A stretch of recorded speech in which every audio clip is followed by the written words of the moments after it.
Em todo o mundo enviamos a vocês um fortíssimo abraço no amor do Senhor Jesus. Hoje vamos estudar Oséias capítulo 12. Vamos abrir nossa Bíblia, usamos a Reina Valera 1960. E convido vocês a terem seu caderninho de oração, aqui está o meu. Lá anotamos sonhos, versículos, estudos, nomes de pessoas por quem oramos. Eu convido todos a terem seu caderninho de oração. Convido vocês a terem um caderno de capa dura para que dure. Porque esses têm que durar anos, pois depois, mais adiante, vocês verão o que Deus fez em suas vidas. Eu tenho minhas agendas cheias de oração há muitos anos e encontro coisas bem impressionantes que Deus me disse em um sonho e depois, anos depois, se cumpriram. Então é como um diário do cristão. Eu te convido a ter o seu e anotar lá tudo, tudo, tudo. De fato, aqui eu tenho todos os estudos, de João, de Oséias, de Ezequiel, de tudo. Pois vamos dar início. Vamos começar em nome de Jesus. Bem, damos mais alguns segundinhos para que mais pessoas consigam se conectar e não percam absolutamente nada. Pois dou um aviso interessante antes de começar a mensagem. O que vocês acham? Pesach, 12 de abril, este sábado à tarde, nós. Normalmente fazemos a Santa Ceia e o lavamento dos pés no Pesach, e vamos fazer isso neste sábado. Se alguém quiser vir, vamos fazer. Eu acho que também vamos transmitir. Fazemos a Santa Ceia, fazemos o lavamento dos pés, falamos sobre a crucificação, e este é o Pesach 2025. O 14 de Aviv, entre as 2 tardes, a data bíblica. É este sábado que vem, ao cair do sol. Que interessante, não? Então, lembramos que esse foi o dia em que Jesus foi crucificado. O 14 de Aviv, entre as 2 tardes. Por que entre as 2 tardes? Entre as 3 da tarde e as 6 da tarde. Às 3 da tarde, havia um sacrifício diário que era feito. No templo, sacrificavam um cordeiro e às 6 da tarde o dia terminava. Por isso, é entre as 2 tardes. Esse foi o dia em que crucificaram Jesus, o dia exato. Este sábado, ao entardecer. Eu acho que nós começamos, por volta das 6 da tarde. Então, meus irmãos, esse é o dia em que fazemos a Santa Ceia, pães sem fermento e o fruto da videira. Amamos-te, Deus. Glória a ti, Senhor Jesus. Bem, espero que já tenham anotado a data do Pesach 2025.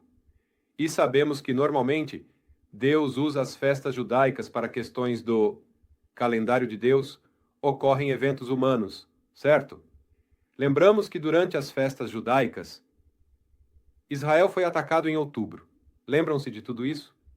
Então, as festas judaicas são sempre dias alarmantes, onde poderiam acontecer coisas dos tempos finais. Muito bem. Então agora vamos ler Oséias, capítulo 12. Vamos começar. Vamos nos concentrar todos no tema. Lembrem-se, perguntas específicas ou gerais deixamos para o final. Agora nos concentramos exclusivamente no tema, para não nos distrairmos, ok? Vamos a Oséias, capítulo 12, versículo 1. Diz assim: Efraim se apacenta de vento e segue. O solano. Vamos fazer uma pausa aí. Quem é Efraim? Efraim são as tribos do norte de Israel. Lembramos como Salomão pecou, foi idólatra, mas por misericórdia de Davi, seu pai, Deus não tirou o reino de Salomão. O reino foi dividido nos dias de seu filho, Roboão. Deus deu o reino a Jeroboão. Uma parte, algumas tribos e outras tribos, e Judá a Roboão, certo? Jeroboão fabricou sua própria religião porque disse: 3 vezes ao ano, todos os hebreus têm que vir a Jerusalém para se apresentarem diante de Deus, e então Roboão fará o coração do povo voltar-se para ele e me matarão. Então ele fabricou sua própria religião, colocou 2 bezerros, disse-lhes: Aqui estão seus deuses. Colocou seus sacerdotes falsos. Inventou suas próprias festas, e daí vêm os samaritanos. Vem, a religião samaritana tem a ver com a mistura a religião falsa de Efraim, mistura com assírios, e se tornou um desastre. E daí vem a religião dos samaritanos. E por isso, os judeus não gostavam dos samaritanos. Mas Efraim se refere a essas tribos do norte, certo? Quais são? Dan, Zebulon, Naftali, Manassés, Efraim, entre algumas outras. Então, esta palavra se refere às tribos do norte, porque as tribos do norte eram idólatras. Diz aqui a Escritura que Efraim se apacenta de vento. Nós devemos nos apacentar da verdade. O que é apacentar-se? É pastar, como as ovelhas, certo? Nos alimentarmos espiritualmente da verdade. Então, eles se apacentavam de vento, porque tinham um culto idólatra. Compreendem isso? Todo ser humano se alimenta de algo espiritualmente. Por exemplo, aqueles que não se interessam pelo Evangelho e estão em pecado, drogas, fornicação, pornografia, álcool, etc., eles estão se alimentando de vento, de imundície. Não lhes trará proveito algum. Nós, ao ouvir a palavra, estamos nos alimentando da verdade. Sim? Efraim se alimenta de vento e segue o vento oriental. Vamos falar sobre o solano. Quem é o solano ou o que é o solano? Escreva-o. Solano, em hebraico, se diz Cadim. Cadim significa vento do leste. O solano é um vento ardente, sufocante e prejudicial para as plantas que queima suas folhas e as seca. E o solano vem do deserto da Arábia. Isso quer dizer que, por se alimentarem de mentira, pecado e idolatria, Deus enviaria um vento que os secaria, sufocaria, queimaria, seria prejudicial para eles e murchariam, sob o poder de suas maldades. Todo ser humano que se entrega ao pecado, fornicação, adultério, tatuagens, piercings, raves de música eletrônica, bares, boates, cassinos, o que for, está se alimentando de vento. Então, Deus tem um vento especial reservado, que vem do deserto, de terra árida, de secura e de morte. E esse vento soprará sobre sua vida e lhe trará sufocação, será prejudicial. Vento ardente, o solano soprará sobre sua vida. O solano às vezes era muito forte, era um vento destruidor também. Podia derrubar estruturas não bem cimentadas. Então, nas Escrituras vamos encontrar muitas vezes o termo solano. Solano se refere a um vento físico que era muito forte e podia danificar vinhedos. Por exemplo, os agricultores de uvas em Israel tinham muito medo do solano porque ele arruinava os vinhedos. Os egípcios, que também cultivavam linho, cultivavam muitos tipos de plantas, os egípcios também tinham medo do solano. Arruinava as colheitas, arruinava os cultivos. E quando lemos as Escrituras, vamos encontrar que há um solano, real, literal, físico, mas também há um solano espiritual. Você se afasta de Cristo, a Bíblia diz: todo aquele que se aparta de mim perecerá, eu destruirei todo aquele que de mim se afastar. Vem o poderoso e forte vento solano de Deus, que não te trará nenhuma alegria. E este vento vinha, e era uma parábola que representava o exército dos assírios, Salmaneser, que viria e mataria e assassinaria muitos de Efraim, e os sobreviventes seriam levados cativos para a Síria. Esse seria o vento solano literal. Hoje em dia também vem um vento solano. A guerra nuclear, a guerra mundial. Deus é quem está detendo o solano, mas esse solano vai soprar. E a Bíblia ensina em Jeremias, por exemplo, que o mal virá do norte, sobre todos os moradores da terra. A Escritura profetiza: o vento solano normalmente vem do leste, mas no tempo do fim, a calamidade e a tragédia virão do norte. Isso tem a ver com guerra nuclear entre Rússia, Europa e Estados Unidos. Então, e este vento solano, que é a guerra mundial que Deus desencadeará sobre as nações, pelo pecado da humanidade, está prestes a ser liberado, assim como Deus estava prestes a liberar o solano, a invasão dos assírios, a Efraim. Compreendemos isso? Vemos como A palavra de Deus é 100% atual e contemporânea. Porque muitos dirão: não, era para antes, isso não, tem nada a ver agora, ou não tem nenhum significado para hoje. Não, sim, tem. A história se repete. Deus ainda tem um vento solano que soltará e soprará sobre as nações da terra, que se alimentaram de vento. Sim? A Bíblia diz que os ímpios são como a palha que o vento leva.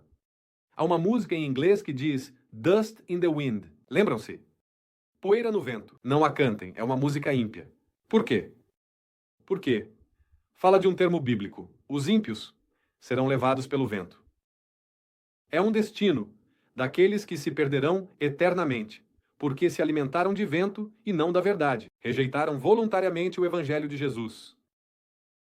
Muitas das músicas pagãs usam elementos bíblicos e as pessoas nem percebem. Tenham cuidado. Por exemplo, a Disney é anátema. Muitos dos personagens e desenhos animados da Disney usam nomes bíblicos, como Ebenezer. Até aqui nos ajudou Jeová no tempo de Samuel. E por que usa nomes bíblicos? Porque pouco depois, pecaram, roubaram a arca, foram derrotados. Então, sim, Satanás às vezes na música, nos filmes, usa nomes bíblicos ou coisas bíblicas. E o mundo nem percebe, mas ele usa para pisotear, não para honrar a palavra de Deus. Assim sim, então cuidado. Também Ariel. Ariel significa leão de Deus. E acho que essa era uma sereia. Que não existem sereias na criação de Deus. É um espírito imundo. As sereias são espíritos malignos, de luxúria sexual. E que vão com uma bruxa para que lhes deem pernas. E ensinam as crianças que o ocultismo, a bruxaria e a feitiçaria para desejos carnais não são ruins. Cuidado com isso, sim? Então este vento solano vem do leste. Vamos ver algumas escrituras que nos falam do vento solano. Quero que vamos rapidamente a Gênesis, capítulo 41, verso 23. Gênesis 41, 23 diz: E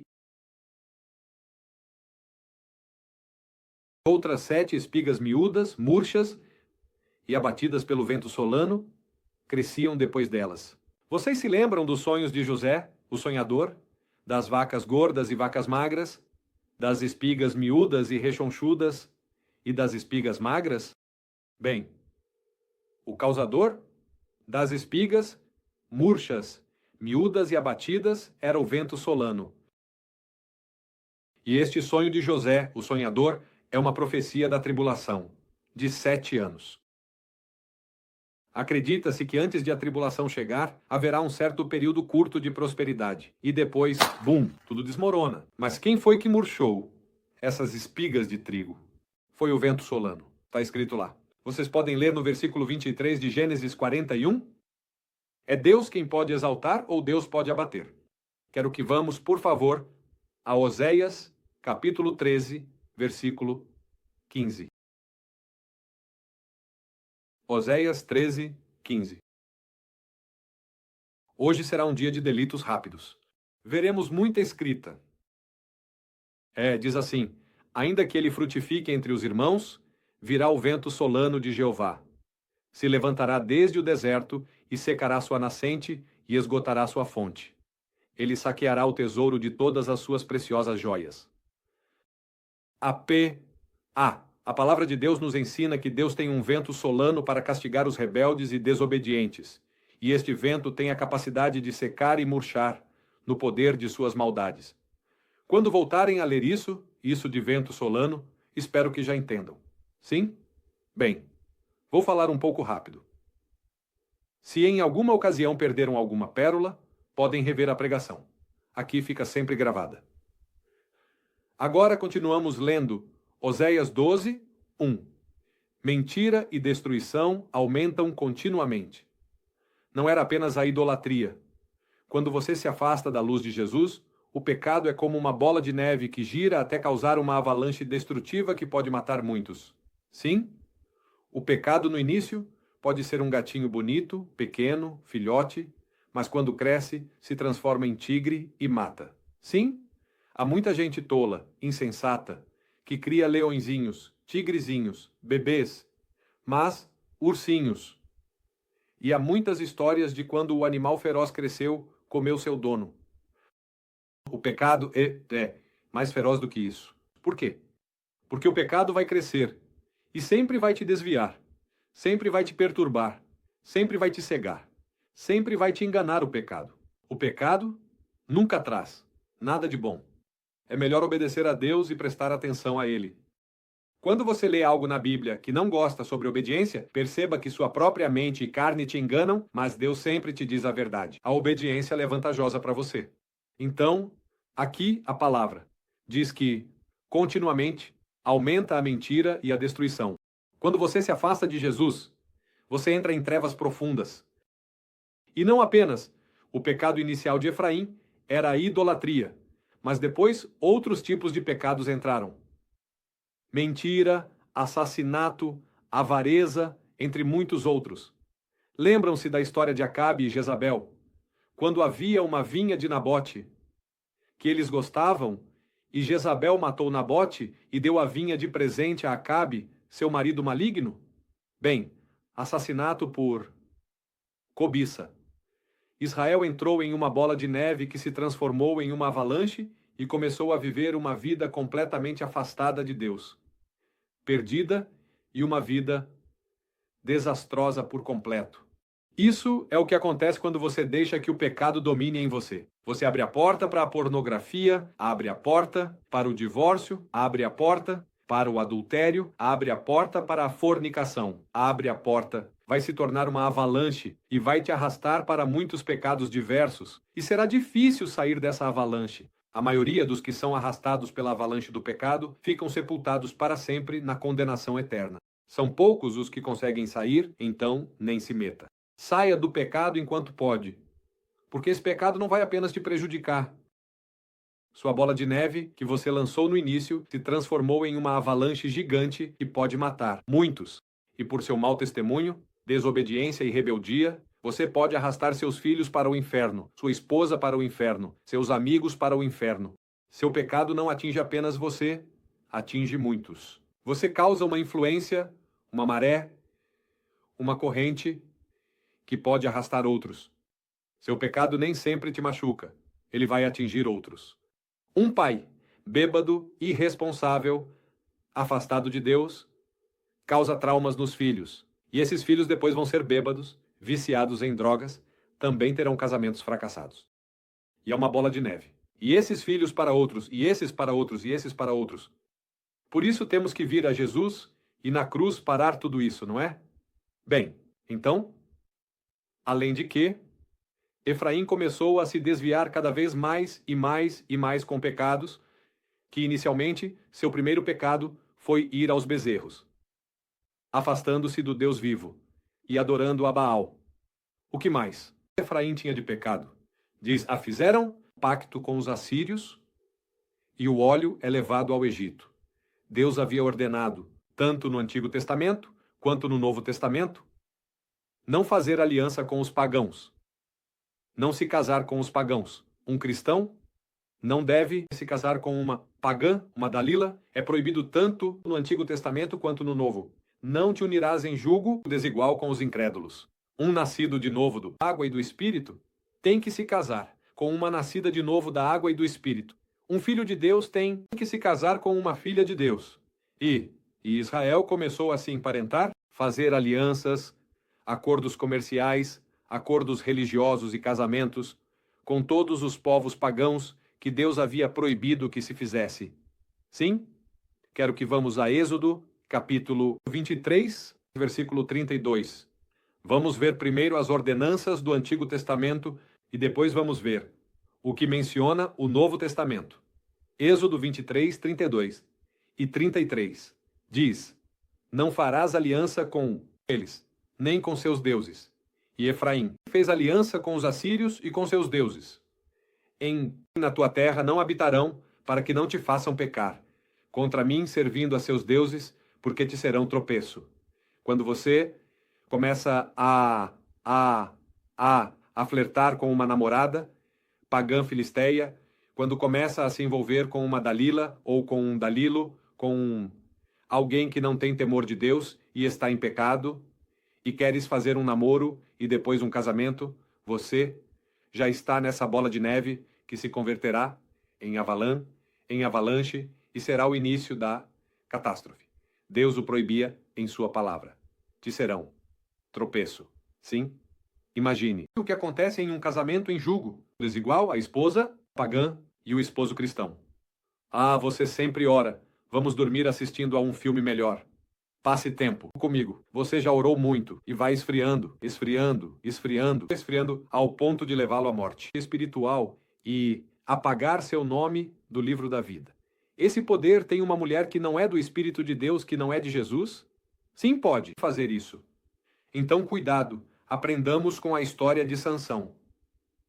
Dalila o importunou tanto que chegou ao segredo de sua força.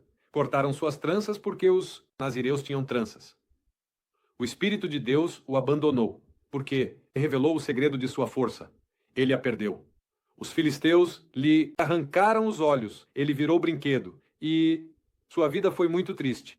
No final, quando começou a crescer novamente, ele pediu perdão a Deus. Deus o perdoou, sua força voltou e ele matou os filisteus. Mas essa história continua se repetindo hoje em dia. Quantos servos de Cristo com ministérios que iam ser gloriosos foram interrompidos por se casarem com uma pagã? Realmente isso é tão grave e delicado que se unir a um pagão ou uma pagã pode truncar o ministério que Deus planejou para a sua vida e acontecer exatamente o mesmo que aconteceu com Sansão. Por isso Deus proibia unir-se em jugo desigual e fazer aliança com os pagãos. Vamos a Êxodo 34, 11. Êxodo 34, 11. Diz: guarda o que eu te mando hoje. Eis que eu fiz diante da tua presença o amorreu, o cananeu, o eteu, o ferezeu, o eveu, o jebuseu. Guarda-te de fazer aliança com os moradores da terra onde vais entrar, para que não sejam tropeço no meio de ti. Derrubareis os seus altares, quebrareis as suas estátuas, e cortareis as imagens de Aserá, porque não te deves inclinar a nenhum outro Deus, pois Jeová, cujo nome é zeloso, Deus, zeloso é. Portanto, não farás aliança com os moradores daquela terra, porque fornicarão em seguimento de seus deuses. A idolatria é fornicação com os demônios. Fornicarão em seguimento de seus deuses, e oferecerão sacrifícios a seus deuses, e te convidarão, e comerás de seus sacrifícios. Um cristão não entra em missas católicas. Lá há idolatria, há sacrifício aos demônios, culto a Maria, Pedro, Judas, João, os anjos. E é exatamente o mesmo pecado que Deus proibia no Antigo Testamento de Êxodo 34, verso 12 em diante. Diz: não farás aliança com eles, porque fornicarão em seguimento de seus deuses e oferecerão sacrifícios a seus deuses e te convidarão, e comerás de seus sacrifícios. Um cristão não entra em missas católicas, nem entra em batismos de bebês católicos. Por quê? Porque te convido para o batismo do meu bebê. Você está negando a palavra de Deus se for, porque há requisitos bíblicos para se batizar. Está escrito em Marcos 16, 16. Quem crer e for batizado será salvo. Um bebê não pode crer. Atos 2, 38. Arrependei-vos e cada um de vós seja batizado em nome de Jesus Cristo. Arrependimento. Um bebê não pode se arrepender. Quando alguém cede aos idólatras, está cometendo exatamente o mesmo pecado que Israel quando se unia aos pagãos, que Deus proibiu. Sim. Me convidam para um batismo de bebê? Vou ir. Né? Você está negando a palavra de Deus. O batismo é apenas para adultos arrependidos que compreendem o Evangelho. Entendem isso? Então, ou tomando de suas filhas para seus filhos, fornicando suas filhas em seguimento de seus deuses, farão fornicar também a teus filhos em seguimento dos deuses delas. Não farás deuses de fundição. Então, Deus, em muitos trechos do Antigo Testamento, deixava muito claro que não se devia fazer aliança. Essa aliança traria tropeço. Sim? Vamos ver como isso se aplica no Novo Testamento, em um momento. Mas primeiro estamos vendo como isso se aplicava no Antigo Testamento. Porque muitos dirão: então, e meu trabalho? Há pagãos. E minha escola? Há pagãos. Como faço? Agora vamos falar sobre tudo isso. Mas primeiro, Antigo Testamento. Deuteronômio capítulo 7, verso 1. Vamos ir rápido hoje porque temos muitos textos. Quando o Senhor teu Deus te introduzir na terra na qual entrarás para tomá-la, e tiver expulsado de diante de ti muitas nações, o Eteu, o Gergeseu, o Amorreu, o Cananeu, o Ferezeu, o Eveu, o Jebuseu, 7 nações, maiores e mais poderosas que tu. Faça um parêntese. Essas nações praticavam a feitiçaria, praticavam o coito sexual com animais, praticavam o esfolamento e muitas coisas perversas e abomináveis. Que quando você estuda esses povos, percebe por que Deus ordenava a Israel: destruam-nos todos, mulheres e crianças e animais. O pecado deles era mas tão grave, que Deus os removeu de sua presença. Muitas vezes, muitos dizem, mas por que Deus mandou matar crianças também às vezes? Porque Deus conhecia no futuro quem seriam essas crianças. Era uma geração completamente perversa e depravada que não iria se arrepender. E Deus, que conhece o futuro, sabia disso. Diz, verso 2: E quando o Senhor teu Deus as tiver entregado diante de ti, e as tiveres derrotado, as destruirás completamente. Não farás com elas aliança, nem terás misericórdia delas. Não te aparentarás com elas. Não darás tua filha ao filho delas, nem tomarás a filha delas para teu filho. Porque desviarão teu filho de seguir-me, e servirão a deuses estranhos. E a ira do Senhor se acenderá contra vós, e te destruirá rapidamente. Mas assim deveis fazer. Com eles destruirei seus altares, e quebrarei suas estátuas, e destruirei suas imagens de Aserá, e queimarei suas esculturas no fogo. Então irmãos, quero que compreendam isto. Imagine um casamento cristão, em que ambos amam o Senhor Jesus e estão no primeiro amor, unidos pelo Espírito Santo, porque os verdadeiros casamentos são: ouço o Espírito de Deus, que me confirma que é meu parceiro, e, do outro lado, o mesmo, certo? E meu Espírito os reunirá, diz a Bíblia. Então, um casamento que não está em julgo desigual. Ah, veja, tive um sonho de Deus. Ah, eu também? E se alegram. Ore por mim. Eu oro por você. Estão no Espírito, certo? É algo belíssimo. Mas quando não estão no Espírito, não há esse entendimento, não há esse apoio. E há muito sofrimento. Ei, vamos pregar para esta pessoa. Sim, vamos. É preciso jejuar os dois juntos. Ah, um cordão de 3 dobras não se rompe facilmente. E muitas das coisas que estão em Eclesiastes são mencionadas para um casamento cristão. Sim? Se um cair, o outro o levantará. Portanto, cuidem muito disso e mantenham o temor de Deus em seus corações. Nesse sentido, Levítico 18:30 diz: Guardem, pois, a minha ordenança, não praticando os costumes abomináveis que praticaram antes de vocês, e não se contaminem com eles. Eu, Jeová, seu Deus. Então estava muito claro nas Escrituras que Deus não permitia alianças com os povos pagãos. A Efraim não importou e começou a fazer alianças, como diz Oséias, capítulo 12, versículo 1, com os assírios e até com o Egito. E Deus ordenou: você nunca retornará por este caminho. E isso não importou a Efraim. Efraim lançou Deus para trás de suas costas e seguiu seus próprios caminhos. Repreendo todo o diabo, fora em nome de Jesus. Agora, como o Novo Testamento aplica isso de não se unir em julgo desigual com os incrédulos, quero que vamos a 2 Coríntios, capítulo 6, versículo 4. Hoje eu estou com os dedos muito rápidos, não é?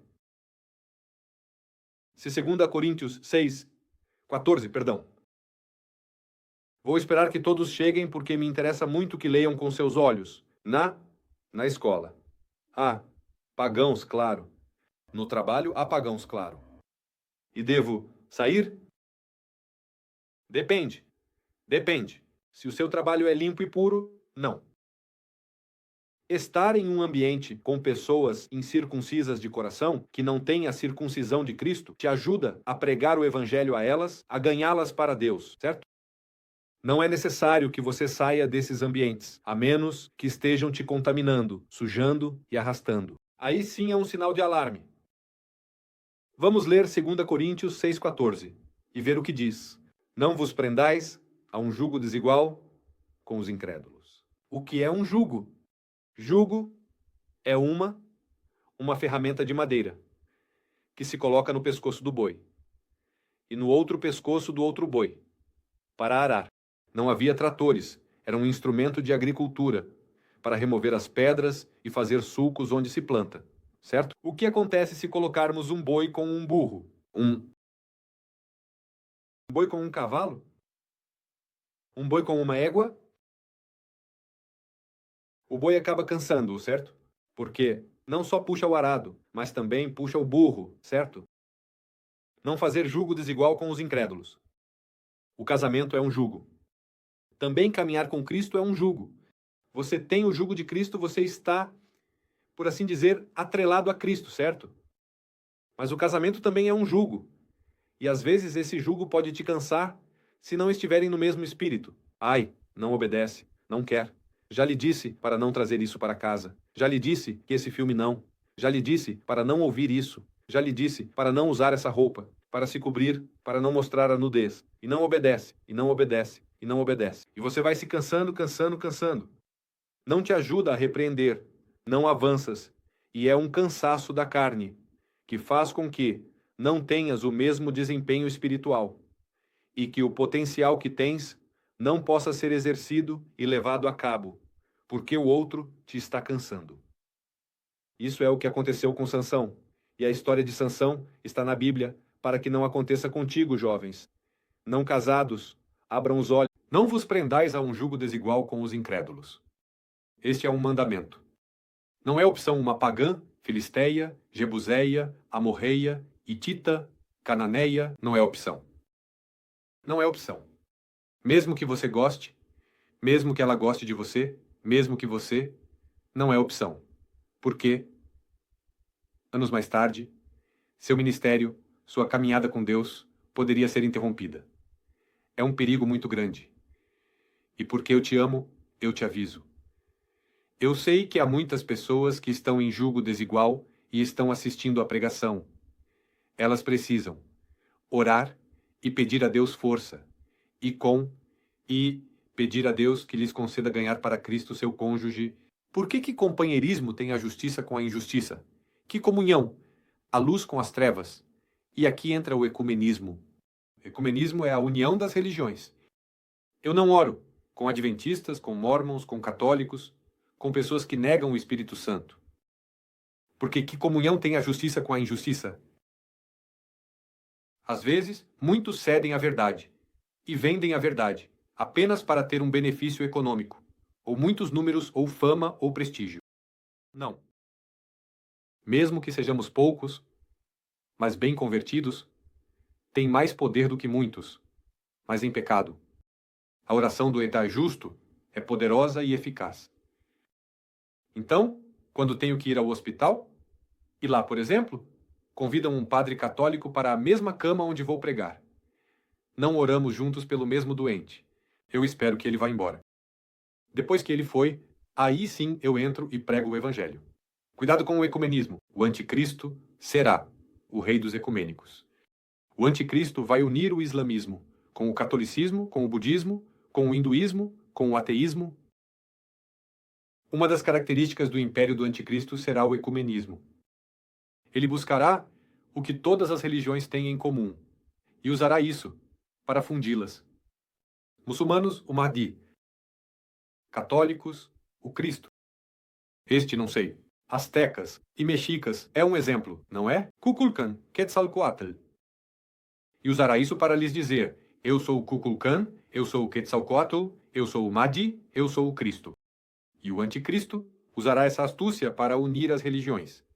Mas a Escritura nos diz: que comunhão tem a justiça com a injustiça?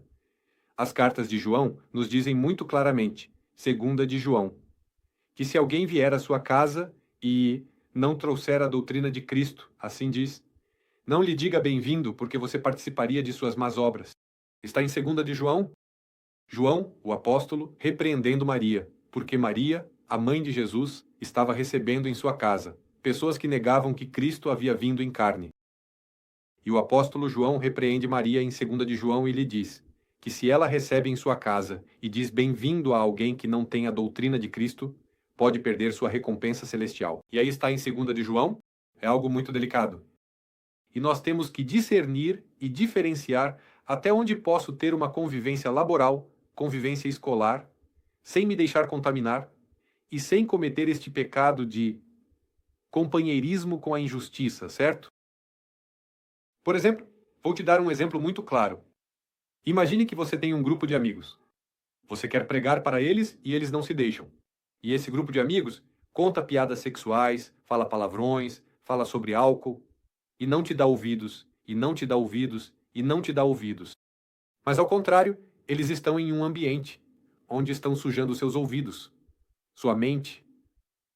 Chega a um ponto em que o Espírito Santo te diz: saia, porque se você não sair, estaria desobedecendo a isso sobre o qual estamos falando. Sim? E a pessoa tem que discernir isso. Basta.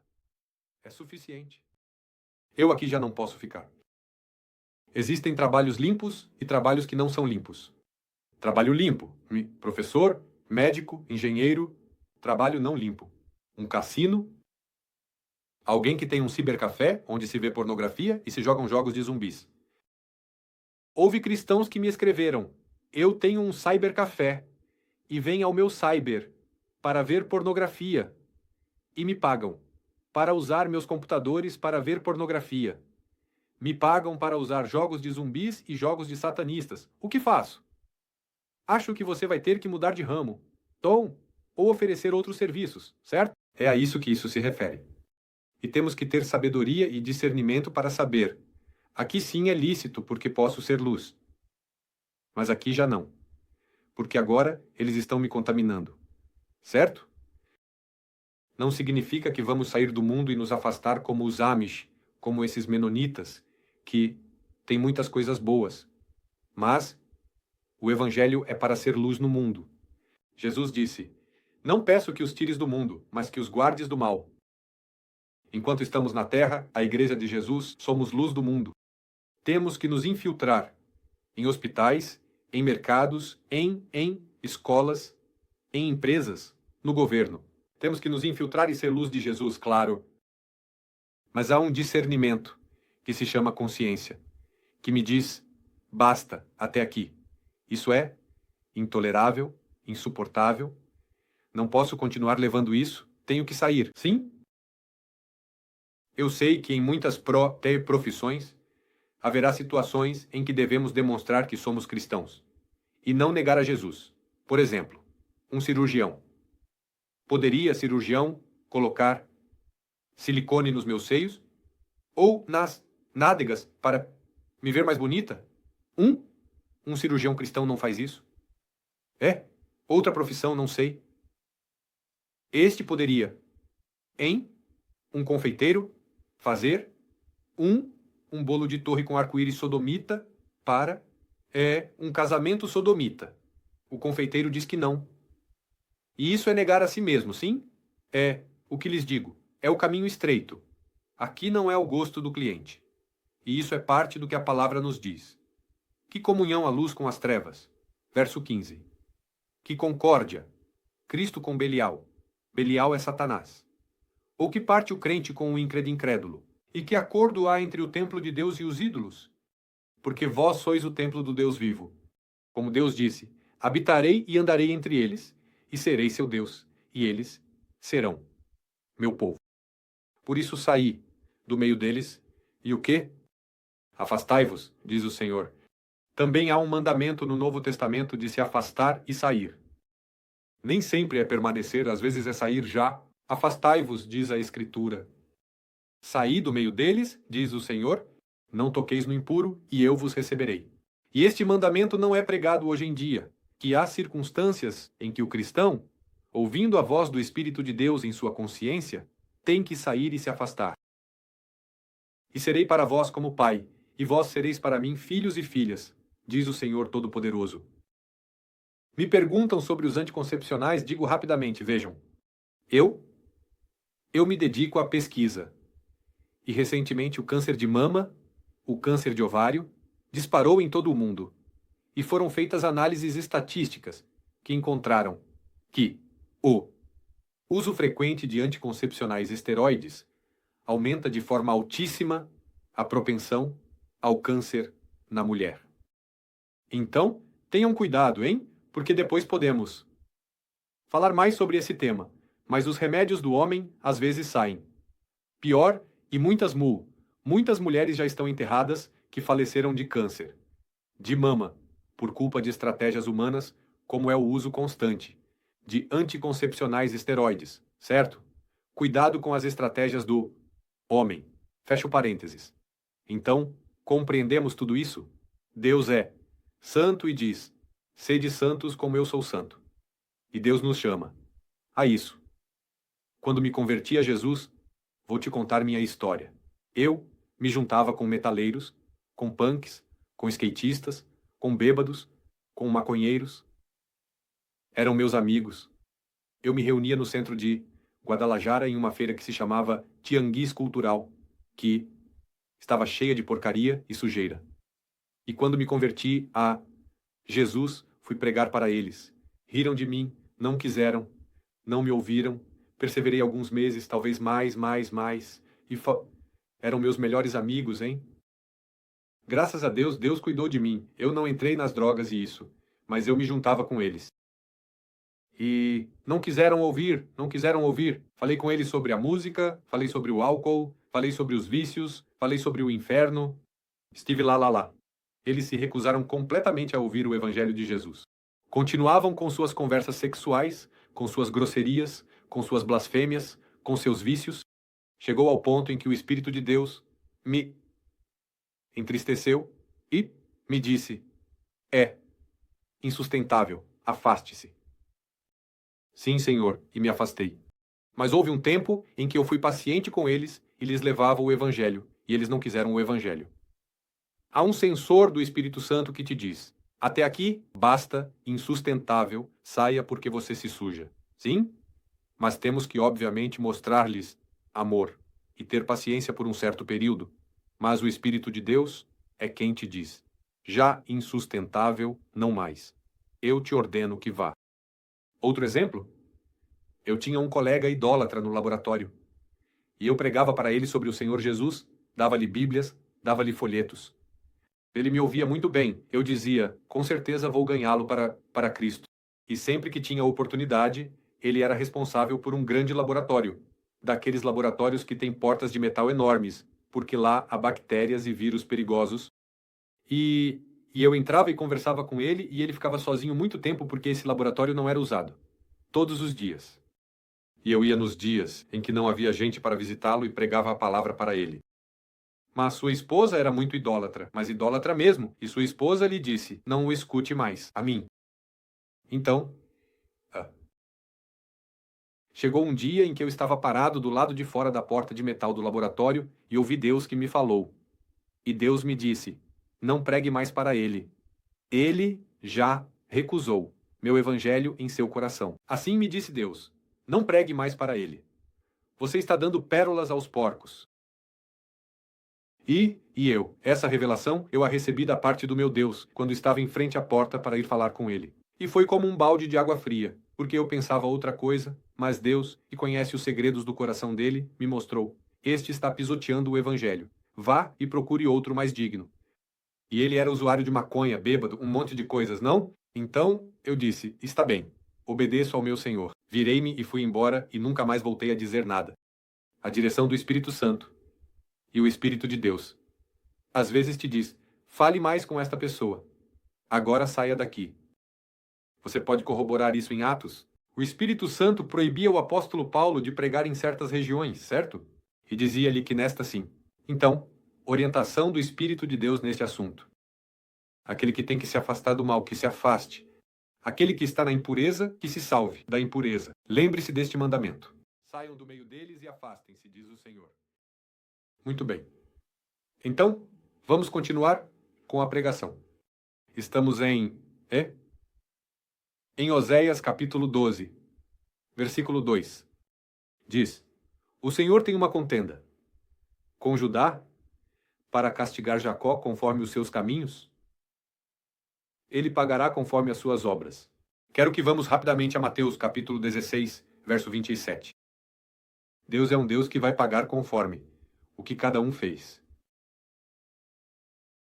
Mateus capítulo 16, versículo 27. Vamos ler isso muito rápido. Deus ia recompensar Judá. E aqui diz: porque o Filho do Homem virá na glória de seu Pai com seus anjos.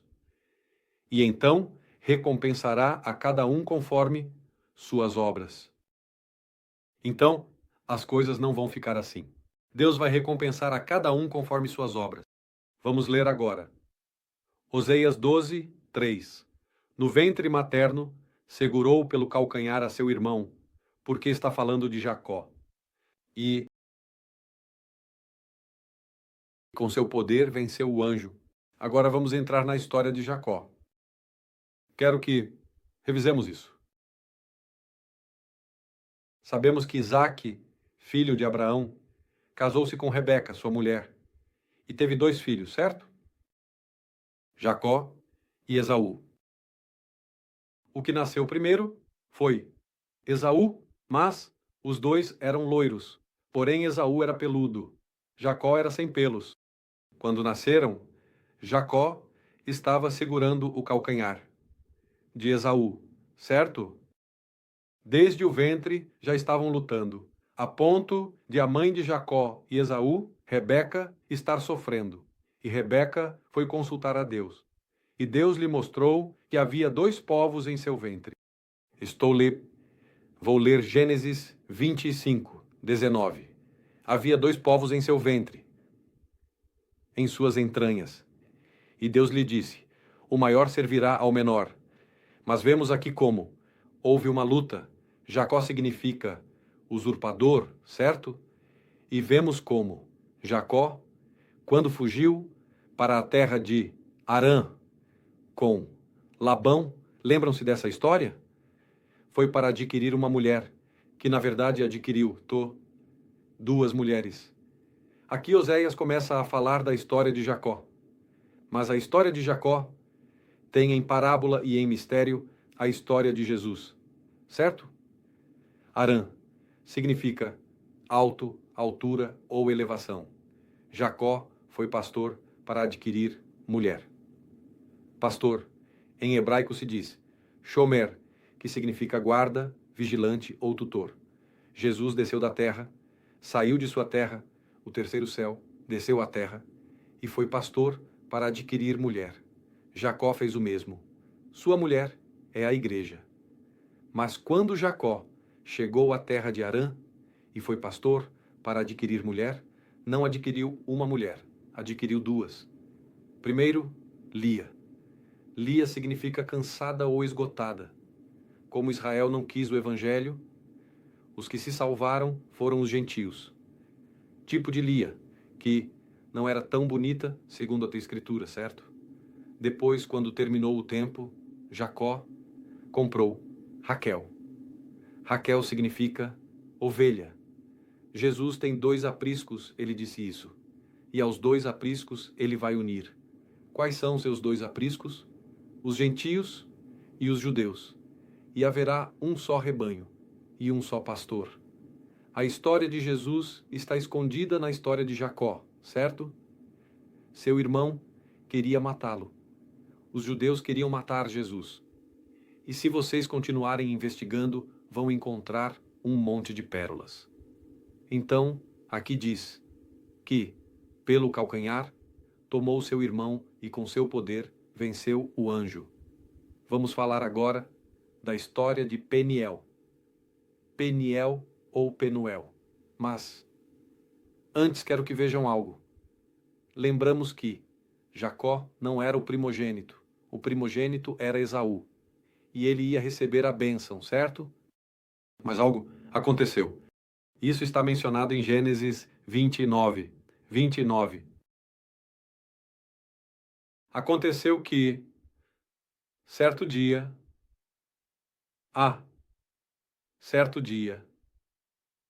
Esaú chegou muito cansado. E, bem, desculpe, acho que essa não é a citação correta, já vou dar a correta. Esaú chegou muito cansado e pediu a Jacó que lhe preparasse um prato vermelho, um guisado vermelho de lentilhas. E Esaú pensou: de que me serve a primogenitura?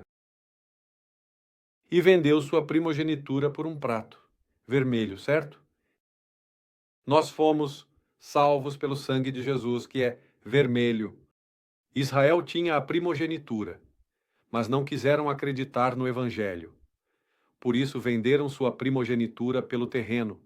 E agora os que somos salvos somos a igreja gentia. Compreendem a analogia? Vocês vão encontrar inúmeras pérolas escondidas no Antigo Testamento que tudo aponta para Jesus. Então, muitos judeus não foram salvos. No final, os judeus eram salvos. Mas quantos milhões de judeus não morreram nos campos de concentração e não foram salvos por não terem Jesus? Quem não tem o Filho de Deus não tem a vida. Venderam a primogenitura, rejeitaram o Messias. E Jacó a obteve em troca de um prato de lentilhas vermelho. Isso é algo muito significativo. Sim, obrigado. E Jacó foi chamado... desculpe, Esaú foi chamado de Edom, que significa vermelho. Sim? Então, quantas analogias interessantes vocês vão encontrar nesta história? Quero que a gente vá, por favor. Agora sim, vamos ver a história de Peniel ou Penuel, que está em Gênesis capítulo 32. Gênesis capítulo 32, versículo 22. Muitos me dizem: o que faço para receber o batismo do Espírito Santo? Hoje vou explicar para vocês. Aqui diz a palavra. Oséias, capítulo 12, verso 4. Diz desde o verso 3, com seu poder venceu o anjo e prevaleceu. E chorou e lhe rogou em Beteliaí, e ali falou conosco. Vamos notar nesta história de Peniel ou Penuel como Jacó lutou sozinho com um homem, mas em Oséias capítulo 12, versículo 4, diz, ali falou conosco. Nós em hebraico, Anainu. Deus está falando no plural, o Pai, o Filho e o Espírito Santo. Qualquer pessoa que queira receber o Espírito Santo tem que ter seu Peniel ou Penuel. Peniel ou Penuel tem um significado muito interessante. Significa rosto de Deus. Quando você está lutando em oração e pedindo que te batize com o Espírito Santo, você está buscando seu rosto para que te mostre seu favor. Neste caso, te dar o Espírito. Agora sim, vamos ler Gênesis, capítulo 32, verso 22, porque precisamente disso nos fala Oséias, capítulo 12, verso 4. Diz: levantou-se naquela noite e tomou suas 2 mulheres, e suas 2 servas e seus 11 filhos, e passou o val de Jaboque. Tomou-os, pois, e fez passar o riacho a eles e a tudo o que tinha. Vamos entender uma coisa. Jacó cruzou um riacho. Isso tem um significado espiritual. Isso é o que significa hebreu, aquele que cruza o rio. A Abraão foi chamado hebreu, depois de cruzar o rio, o Eufrates. Sim, e Jacó, antes de lutar com o anjo e antes de receber a bênção, também cruzou o rio Jaboque. Jaboque significa esvaziar ou derramar, ou fluindo, depois de cruzar o rio. Agora sim, teve seu encontro com Deus e teve que lutar com ele até o amanhecer. Sim, alguns acreditam que cruzar o rio é tipo do batismo. Outros acreditam que cruzar o rio é tipo de se submergir na palavra de Deus. Tem múltiplos significados. Sim, isso foi à noite. Foi individual. Deixou de lado suas esposas, suas servas e seus filhos. A salvação é individual. Você tem que lutar com Deus em oração até conhecê-lo e que ele se revele a você. Você já lutou com Deus? Depois que os colocou de lado e ele cruzou o rio. Diz o verso 24 que Jacó ficou sozinho e lutou com ele um homem até que raiava o amanhecer. Era uma forma de Jesus pré-encarnado. Lutaram. Jô. Oséias o diz. Venceu o anjo, prevaleceu, chorou e rogou. Com seu poder venceu o anjo. Tiveram uma luta, como soldados greco-romanos, você já viu? Que tentam submeter um ao outro, o outro se vira e tenta submeter. Jacó lutou literalmente com Deus? Sim. E estava lutando perseguindo uma coisa. Não te deixo se não me abençoares, porque Jacó sabia que os nomes são espirituais. Tenham muito cuidado com o nome que dão a um bebê. Os nomes são espirituais. Jacó significa usurpador. Jacó precisava de uma mudança de nome. A Bíblia diz que Deus nos dará um novo nome. Para nascer de novo, há um trabalho de parto espiritual. Deus, quero saber se sou salvo. Quero te conhecer. Estás vivo, Jesus? És real? Dá-me o Espírito Santo. E há uma luta, há um esforço na fé, há uma batalha, um combate espiritual. Muitos me dizem, como faço? Já pedi muito pelo Espírito Santo e não o recebo. Lute. Faça vigílias. Faça o mesmo que Jacó. Aqui diz a Escritura, lutaram até que raiava a alva. Foi um esforço tremendo. Você não imagina o desgaste físico. De lutar a noite toda. Você não imagina. Ficou extremamente exausto. E esta é a figura da luta espiritual para nascer de novo, para receber o Espírito Santo, para que Deus fale com você, para conhecer o Deus vivo. Sim? Diz a palavra. Quando o homem viu que não podia com ele, tocou o lugar da articulação de sua coxa e deslocou a coxa de Jacó enquanto lutava com ele. Deus o tocou fisicamente.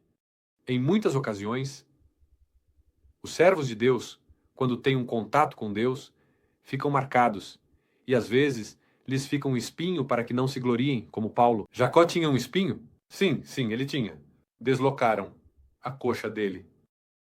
Toda a sua vida, ele caminhou caminhou o resto de sua vida mancando o coxo. O resto de sua vida. Sim, quando você tem um encontro poderoso com Deus, você ficará marcado, espiritualmente para sempre. Eu te faço a pergunta.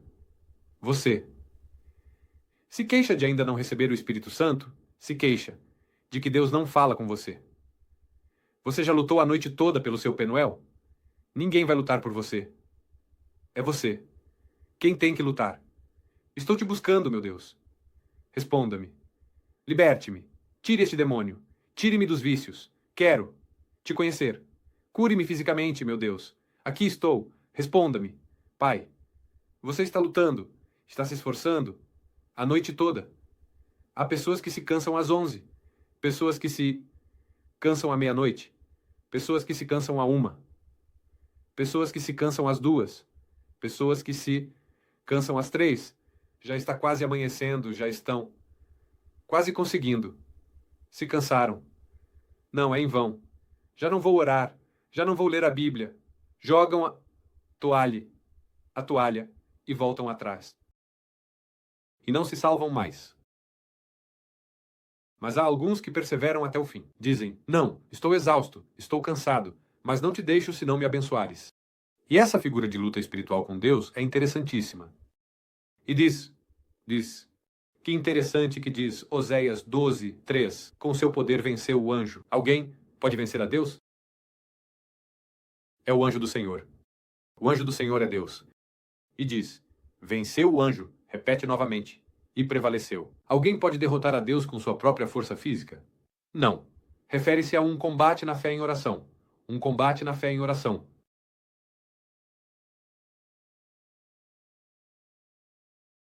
E ali falou conosco. Estava lutando com o Pai, o Filho e o Espírito Santo. Muita gente quer que não exista o Penuel, mas existe um Penuel. Peço aos administradores que deixem assim. Já vamos parar. Existe um Penuel. Já você teve isso? Atrevo-me a dizer que se você não teve o Penuel, não conhece Jesus, já Você teve isso?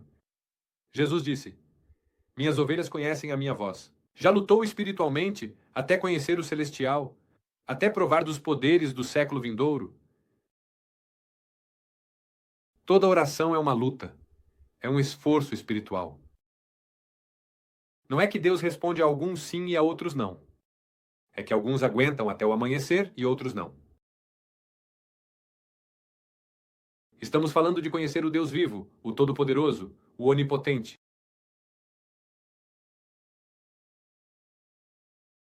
Ele merece. É digno de toda honra e glória, do nosso maior esforço na fé para chegar a ouvir sua voz, de entregar tudo ao máximo, como um sacrifício de louvor. Diz: prevaleceu, nos venceu e ali falou conosco. E para reforçar a ideia da Trindade, ele reafirma isso no verso 5. Diz: mas Yahvé é Elohim, dos exércitos, Zabaoth. Yahvé é um homem. Vamos ler na versão Reina Valera, que diz: mas Jeová é Deus dos exércitos. Jeová é seu nome. Em hebraico, está escrito Yahvé, Elohim, Yahvé. 3 vezes o nome de Deus, depois de dizer, falou conosco. Oséias. Confirma a doutrina da Trindade. Sim, falou conosco. E não é por acaso que o verso seguinte, após dizer, falou conosco, menciona 3 vezes o nome de Deus. Nascer do Espírito é um milagre. Mas requer um esforço na fé, um esforço espiritual. Você já nasceu do Espírito? Aquele que não nasceu de novo não pode ver o reino de Deus. Você já percebe o celestial? Você já percebe o espiritual? Isso é a portas fechadas, meus irmãos, com a testa no chão, buscando intensamente o seu rosto. Nem todos conseguem, porque a geração atual, a geração moderna, está cheia de preguiçosos e mornos que não pagam o preço da oração e que não oram nem 5 minutos por dia. Portanto, não têm comunhão com o Deus vivo. Terão doutrina, terão um conceito intelectual, mas não têm relação com o Onipotente e comunhão com o Espírito Santo. Você quer ser parte desse cristianismo moderno, morno, apático, que será vomitado? Ou você quer ser daqueles poucos como Elias, que orava até que não chovesse e depois orava para que chovesse novamente? Aprender a orar é para os valentes.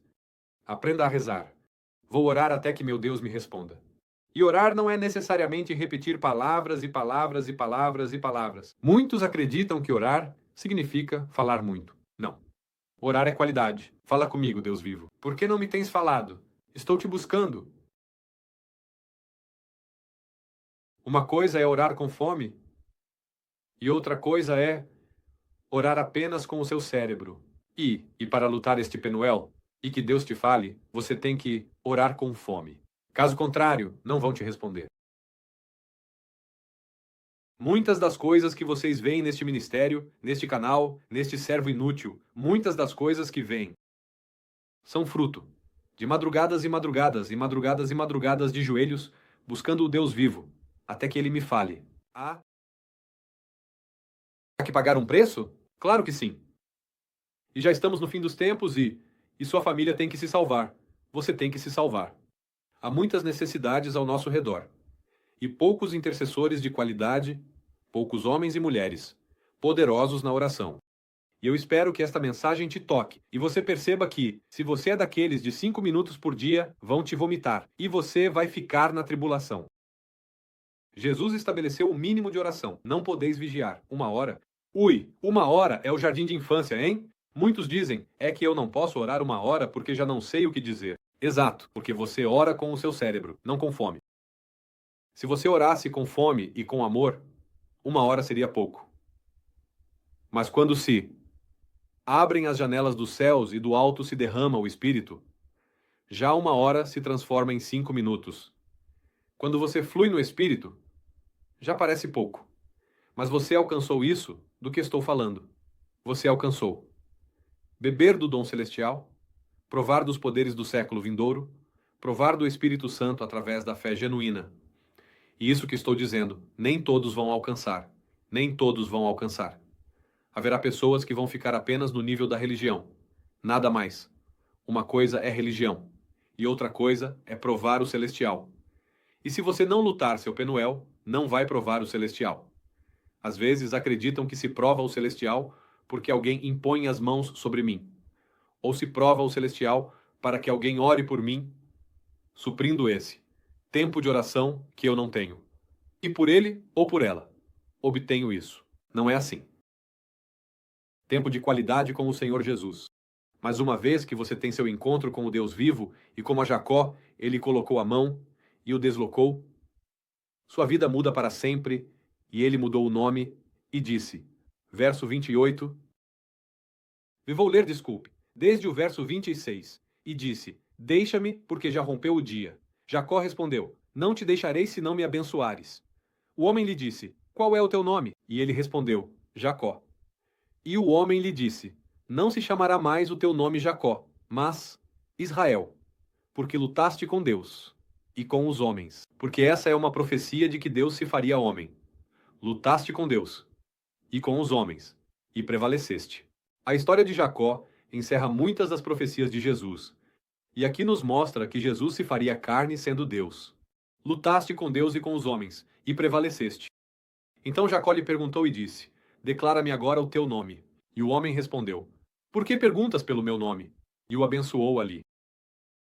E Jacó chamou o nome daquele lugar de Peniel ou Penuel, porque disse, vi a Deus face a face, e minha alma foi poupada.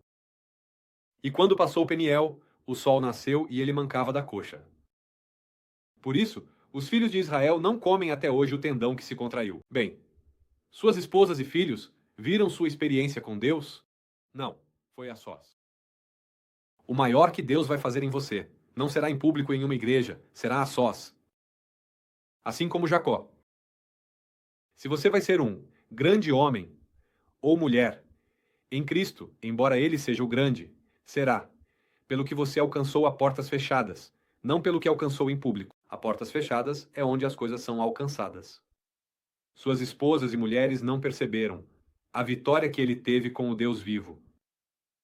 E ele obteve bênção e mudança de nome. Quando você vem a Jesus e luta para nascer de novo pela fé nele, você obtém uma mudança de nome e a bênção da vida eterna.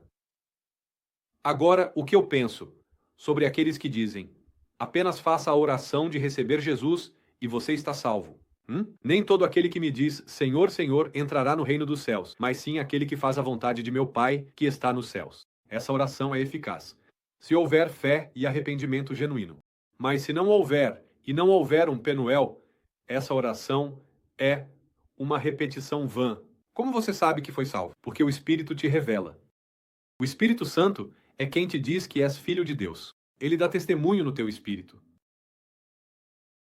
E que interessante que Oséias nos lembre desta história. Vamos ler Oséias 12, verso 6. Tu, pois, volta-te para o teu Deus. A palavra voltar-se significa arrepender-se. Guarda, misericórdia e juízo, e no teu Deus confia sempre. Misericórdia em hebraico se diz Gesed. Gesed significa bondade, piedade, favor, bem, misericórdia e gentileza. Juízo em hebraico se diz mishpat. Mishpat significa veredicto judicial, justiça, direito e lei divina. Então, quem conhece a Deus realmente vai dar frutos e vai andar em obediência.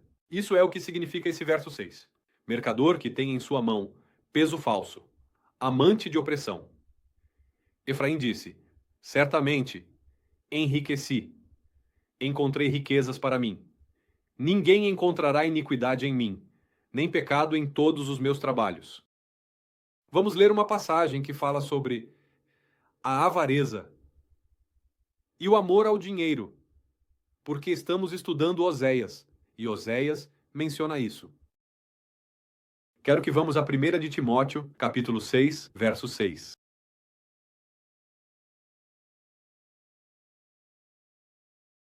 1 de Timóteo 6, 6. Nós vamos ler isso. O amor ao dinheiro diz, mas grande ganho é a piedade, acompanhada de contentamento, porque nada trouxemos a este mundo e, sem dúvida, nada podemos levar. Assim, tendo sustento e abrigo, estejamos contentes com isso, porque os que querem enriquecer-se caem em tentação e laço e em muitas cobiças, tolas e prejudiciais, que afundam os homens em destruição e perdição.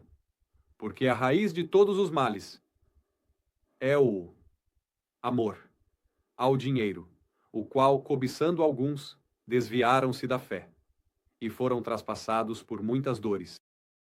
Aqui em Timóteo nos é mostrado que aquele que se desvia no amor ao dinheiro não vai chegar ao céu, vai terminar no inferno. É a isso que se refere, traspassado de muitas dores. O amor ao dinheiro é um caminho de morte. A Bíblia diz: nada trouxemos à terra e nada levamos.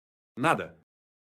Chegamos nus como bebês, e quando morremos, nada levamos. A Bíblia diz que estejamos contentes tendo sustento e abrigo. E por que estamos falando sobre isso? Porque Oséias está mencionando isso neste capítulo que estamos estudando. Você acha que pode detectar o amor ao dinheiro dentro de si? Você acha que pode perceber quando o amor ao dinheiro já surge ou não? Vocês sabiam que há pastores que começaram bem, mas já se desviaram e agora seguem a Satanás, porque começaram a cobiçar ganhos desonestos. E a única coisa que lhes interessa é o dinheiro? Já o Deus deles não é Jesus Cristo, é Mamon, o dinheiro, assim se chama, esse Deus em grego. Esse tropeço é extremamente perigoso e é um tropeço que realmente existe. E é preciso ter muito cuidado. Vamos ler o versículo 9. De Oséias 12. Diz: Mas eu sou o Senhor teu Deus desde a terra do Egito. Ainda te farei habitar em tendas, como nos dias de festa. Essa é uma profecia que está escrita em Miqueias, capítulo 4, versículo 10. Porque Oséias viu quando Israel seria capturado, seria levado preso à Babilônia e habitariam em tendas. Vamos ler essa passagem que mencionei, Miqueias 4, 10, e diz assim: Sofre e geme, filha de Sião, como mulher que está em trabalho de parto, porque agora sairás da cidade e habitarás no campo, e chegarás até Babilônia, e ali serás libertada. Ali o Senhor te redimirá da mão dos teus inimigos. Então Oséias viu o cativeiro na Babilônia, e viu que grande parte desse tempo de cativeiro, o povo de Israel viveu no campo em tendas. Deus os retorna às suas origens para ver se aprendem a lição e se arrependem, como quando Abraão viveu em tendas. E esta é uma estratégia de Deus. Quando uma pessoa se desvia do seu caminho e se afasta de Deus e da obediência, Deus às vezes te leva de volta às suas origens. Às vezes, ele permite que você perca o emprego, que perca a saúde, que perca a liberdade, termine em uma prisão. O vento oriental de Jeová, do qual lhes falei, te leva de volta às suas origens para tratar com o seu coração e te levar ao arrependimento. E no caso de Israel, ele os levaria de volta às suas origens, para morar em tendas como nos dias de festa. Porque na festa dos tabernáculos, quando estavam no deserto, morando em tendas, cortavam ramos de palmeira e faziam cabanas e moravam nessas cabanas. Sim, quando você perdeu o rumo, se desviou e foi em direção à tolice e à insensatez, Deus pode tirar tudo de você e levá-lo de volta aos seus princípios, como quando começou. E isso é terrível. Estando em uma universidade, voltar novamente ao jardim de infância. Fiéis a Jesus, retenha o que você tem para que nem ninguém toque sua coroa. Olhem, quando estamos examinando, verso por verso de Oséias, estamos vendo, porque tem múltiplas temáticas, não é? Não é uma única temática. Tem múltiplas temáticas. Estamos vendo como Deus pensa, qual é o caráter de Deus. E gradualmente, conforme avançamos pelos versos, você vai conhecendo o caráter de Deus. e como Deus age em determinadas circunstâncias. Certo? Já estamos quase acabando. Verso 10. E falei aos profetas, e aumentei a profecia, e por meio dos profetas usei parábolas. Aqui há outro mistério escondido. Ponha seus olhinhos em Oséias, capítulo 12, verso 10. Profete. E falando aos profetas, aumentei a profecia, e por meio dos profetas usei parábolas. Usa a palavra profetas 2 vezes. Usa a palavra profecia uma vez, e usa a palavra parábolas uma vez. Profeta em hebraico se diz nabi. Profecia em hebraico se diz jazon. E parábola se diz damá. Vamos extrair a pérola. Por meio dos profetas. E depois volta a dizer profetas. Por que acham que diz 2 vezes profetas? Nada na Bíblia é por acaso. Um para os do Antigo e um para os do Novo. Profecia se diz revelação. Jazon. E aqui neste trecho nos mostra claramente que a profecia iria aumentar. A maior revelação do conhecimento de Deus no Novo Testamento do que no Antigo, certo? Está escondido. Aí que Deus traria novos livros da Bíblia, um novo pacto onde se conheceria melhor a Deus. E o mistério está escondido aí. Falei aos Navi, e aumentei a revelação Jazon. E por meio dos Navi, falei Damá. Também é uma profecia de que o Messias falaria em parábolas. O que este verso profundo está nos dizendo? Que viria o tempo quando Deus traria sua palavra através de profetas e aumentaria a profecia e a revelação para conhecer melhor a Deus. Sim? Você entende ou não entende? Vem, em mistério. Está aparecendo. Vem um novo pacto no futuro, onde se conhecerá melhor a Deus do que no Antigo Testamento. E nesse novo pacto se falarão parábolas. 2 vezes Navi. Profetas do Antigo e profetas do Novo. 11. Jazon. Revelação. E nos fala do aumento da profecia. Você consegue captar a pérola? Ou ela escapou? Profecia de que viria um novo pacto, com melhor conhecimento de Deus e maior revelação. Versículo 11. É Galá de iniquidade? Certamente foram vaidade. Paramos aí. De onde surgiu? Galade. Quando Jacó vinha fugindo de Labão. Levantou o montão do testemunho e o chamou de Galade. Deus dá testemunho entre nós. Um pacto com Deus, de proteção e de separação de Labão. Sim? Um lugar de justiça inicial, que depois Galade foi convertido em um lugar de idolatria. Por isso aí diz, é Galade iniquidade? Certamente foram vaidade. E diz, em Gilgal sacrificaram bois, e seus altares são como montões dos sulcos no campo. O que é Gilgal? Gilgal foi o lugar onde Josué circuncidou os não circuncidados, que vinham do deserto, antes de entrar na terra prometida. Um lugar de entrar em pacto com Deus. O pacto da lei, a circuncisão. Tanto Galade quanto Gilgal, em seus começos, Galade por Jacó e Gilgal por Josué. Eram lugares de entrar em pacto com Deus, com obediência, de adoração. Mas esses lugares, que os pais fundaram para ser um lugar de adoração e obediência, séculos depois, foram convertidos em lugares de adoração idólatra, impureza e iniquidade. Por isso Deus diz aí, é Galade iniquidade? Certamente foram vaidade. Em Gilgal sacrificaram bois, e seus altares são como montes de sulcos no campo. Se você pudesse viajar para Israel no passado, naquele ano, em 720 a.C., há aproximadamente 3.000 anos. Essa profecia é de há 3.000 anos. Você poderia ver, aproximadamente 2.700 anos. Você poderia ver que Israel estava cheio de idolatria, cheio por todos os lados.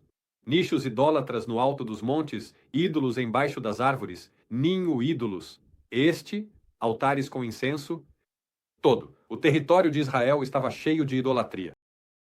Eles fizeram Deus se irritar ao extremo. Verso 12.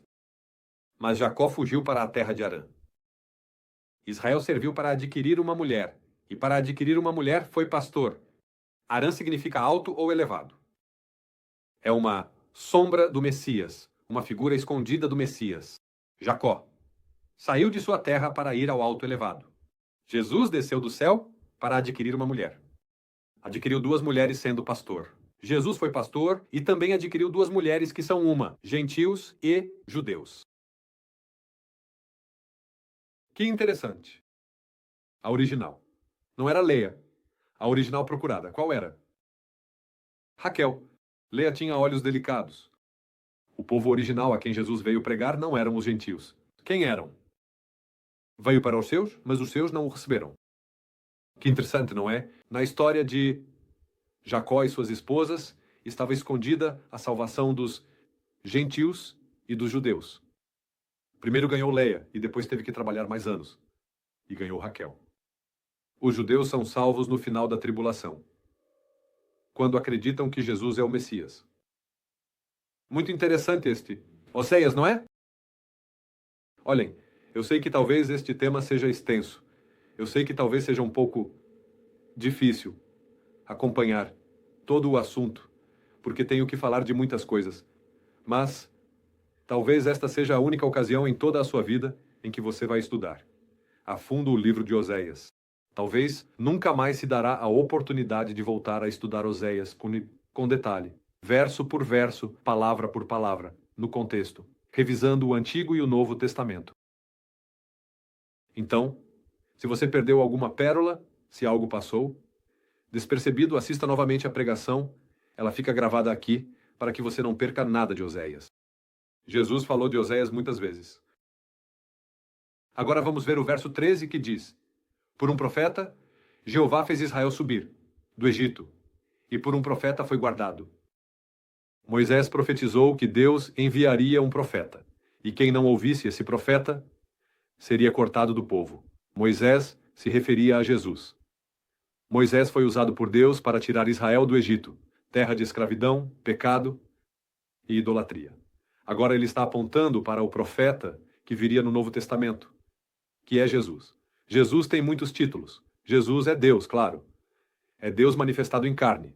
Mas Jesus tem muitos títulos: mestre, profeta, advogado, redentor, entre muitos outros. E aqui, a Bíblia se refere a Jesus com o título de profeta, quando diz que, por um profeta, fez Israel subir do Egito. A nós, a igreja, nos tirou do Egito, da terra do pecado, por um profeta, por Jesus Cristo. Lembremos que Oséias é milhares de anos antes de Jesus. E quando analisamos os versos, vemos uma sombra do que será o novo pacto, uma sombra do que será o Messias, uma sombra do que será a redenção das nações gentias, que é preciso uma lupa para ver, mas está lá. Isso é, o que estamos fazendo hoje é entrar em uma mina e estamos com um martelo, um cinzel, fazendo buracos na mina, buscando pérolas, pedras preciosas e diamantes. E temos assim como um microscópio de pedras. Já viram? Uma coisinha, não sei como se chama. Ah, acho que aqui tem algo brilhou. Vamos ver, aperta mais. Tuk, tuk, tuk. Sim, brilha mais, aperta. Tuk, tuk. Uau, sim, aqui está a vida do Messias em mistério. Já viu? Sim, olha, vem, coloca. Oi. Sim, isso é o que estamos fazendo em Oséias. Estamos procurando pérolas profundas que talvez nem você, nem sua vovó, nem seu vovô conheceram. Que nenhum mistério da Bíblia me escape, quero conhecê-los todos. E para isso é preciso escavar e entrar fundo na mina. Sim? Já estou cansado, está muito calor, está muito escuro. Já estou com o rosto todo sujo de preto. Posso sair para descansar? Não, talvez, já. Estamos a centímetros do diamante. Siga-o. Sim? Há pessoas que não examinam verso por verso, palavra por palavra. Eu sim, examino verso por verso.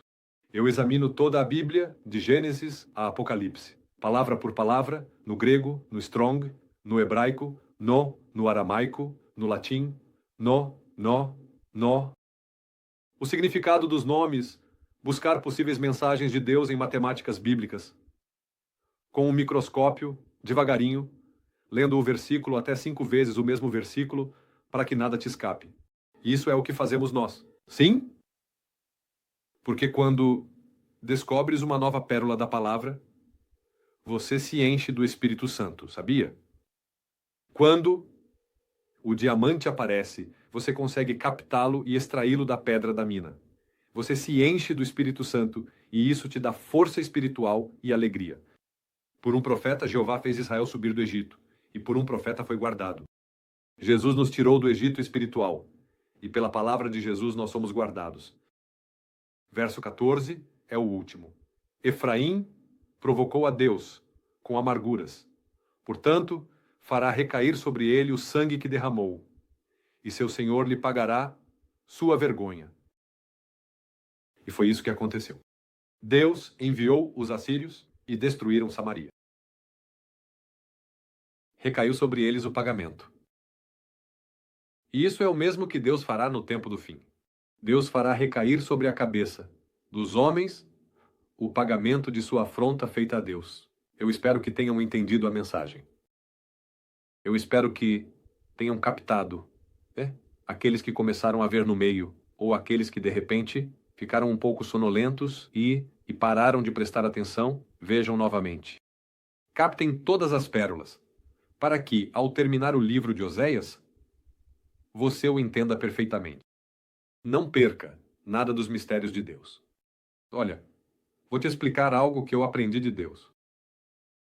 Deus não colocou que as pérolas estejam superficiais. Ele as colocou profundas e difíceis de captar, para que apenas aqueles que realmente o amam, que são os que meditam e meditam e meditam e meditam, eles captam. Sim? Qual é o efeito espiritual em você de captar pérolas por meio da investigação? Porque investigar é amar. Investigar é amar. Quem não ama não investiga. Qual é o efeito espiritual de captar pérolas? Força, no espírito. O homem erudito é forte e de vigor pujante. O homem erudito. Desculpe, o homem sábio é forte e de vigor pujante o homem erudito. O homem sábio é forte e de vigor pujante o homem erudito. Captar uma pérola espiritual, entender a Bíblia, traz uma iluminação espiritual da luz de Jesus em seu interior, que lhe dá força, vigor e potência, de tal maneira que o homem, a mulher que investiga com atenção, tem um maior crescimento espiritual e força em seu interior. E isso se nota ao redor. Sim? Então, se vocês conseguem captar algo neste servo inútil de força espiritual e firmeza no espírito, é fruto de horas e horas, e horas e horas e horas, examinando a palavra de Deus com lupa por muitos, muitos anos. Essa força te levanta como búfalo, como touro. E isso é o que eu quero transmitir a vocês. Amor pela palavra. Busca intensa e um estudo profundo das Escrituras. Já para terminar, encerro o programa e lhes digo, já tiveram seu Penuel? Já tiveram seu Peniel? O que você vai fazer? Afaste-se de todos como fez Jacó. Atravesse o rio e busque até que ele te responda. Quando ele mudar seu nome e te tocar, tudo mudará. Tudo mudará. Minha vida não seria o que é neste momento se eu não tivesse tido esse Peniel, esse Penuel. Eu ouvi a voz de Jesus literal e audível. Nunca imaginei o que iria acontecer comigo. Apenas soube que precisava que Deus falasse comigo e que eu morreria se ele não falasse e faria o que fosse para que ele falasse. Mas depois que ele falou, me respondeu com algo que eu nunca imaginei. Milhões de salvos antes que a trombeta soe. Nunca imaginei que ele me diria isso. Milhões de convertidos antes que a trombeta soe. Imaginem o que ele vai dizer a vocês no seu Penuel. Deus nunca te responde com coisas pequenas. E eu te convido a ter isso. Porque realmente existem os Penuel e os Peniel. Eu tive. E ele me mostrou sua glória e seu poder. Eu vi. Ele me mostrou seu reino, o reino dos céus, e ouvi sua voz. E ele me disse, ganhem almas, amada. Igreja, porque não resta muito tempo. Isso foi o que ele me disse. Obrigado, Pai Celestial, por esta palavra. Nós te amamos, te bendizemos, te exaltamos. Glória ao teu santo nome. Teu é o reino, o poder e a glória. Obrigado por cada vida, meu Senhor, que está assistindo a este programa. Eu te peço, meu Deus, que busquem por ti, mais de ti, Senhor. Que lutem esse Penuel, esse Peniel. Vi a Deus face a face e não morri. Onde recebam tua bênção, onde recebam uma mudança de nome espiritual, onde sua vida seja completamente transformada pelo teu poder. Eu te peço, Pai Santo, em nome de Jesus, que sejam valentes, esforçados, sejam homens e mulheres de fé e lutem até te encontrar. Lutem em oração até que Jesus Cristo converta a família. Lutem em oração até a cura, até a libertação, até o batismo do Espírito Santo. Eu te peço que tu levantes homens e mulheres valentes, Senhor, que busquem teu reino, não medíocres, mas poderosos na fé e na Escritura. Clamo a ti por cada vida que está atrás da tela. Que se salvem todos os que estão nos assistindo, Senhor. Que se salvem, que nenhum volte atrás, que nenhum tropece. Em nome de Jesus de Nazaré, eu rogo a ti, meu Deus, por salvação para cada vida e cada família que está nos assistindo. Te amo, meu Pai Santo. Quebre o poder do diabo, desfaça toda a obra das trevas. Te amo, Senhor Jesus. Dê entendimento, sabedoria e revelação no conhecimento da tua palavra a cada homem, a cada mulher que está assistindo a este ensinamento. Meu Pai Santo, eu te peço que tu os toques, que o teu aroma se apegue a eles, que tua presença se apegue a eles. E que depois deste programa algo mude em suas vidas, que não voltem a ser os mesmos. Obrigado, meu Pai, por Oséias. Obrigado, Deus bendito, porque entendemos muitas coisas que nunca havíamos entendido. Glória ao teu santo nome. Glória àquele que morreu por nós na cruz, que desceu do céu sendo Deus, nunca pecou, Jesus Cristo de Nazaré. Levou nossos pecados no madeiro, morreu e ressuscitou, e vem em breve, aquele que nos salva. Glória a Jesus. Em nome de Jesus. E amém. Bem, meus irmãos, então terminamos. Terminamos este ensinamento.